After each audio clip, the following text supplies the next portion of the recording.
So I want to do something so that I would be able to see the output of this code with a single click. So I right click and I use this one. So this is the output. And as you can see, I have seen the output using a single click, which is really awesome. In order to do so, we should install an extension. And for doing so, I should click on this. And here I should simply type live server. That's it. And as you can see, this is live server. I click on it, live server by this name.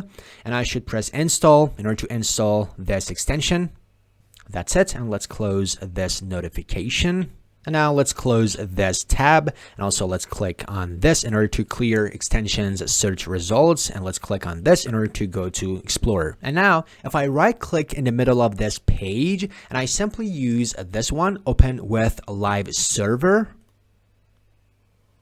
we can see here is the output, which is a very easier way in order to see the output and in order to run our code. And by the way, this is the icon of that live server. So if you want to stop that live server, you should click on this. And as you can see, it has been disabled and now it is offline. So let's close this notification. And if you want to go live, so you can click on this in order to rerun using that live server. And by the way, I don't like this white screen and I want to make it dark so that it would save my eyes and probably yours.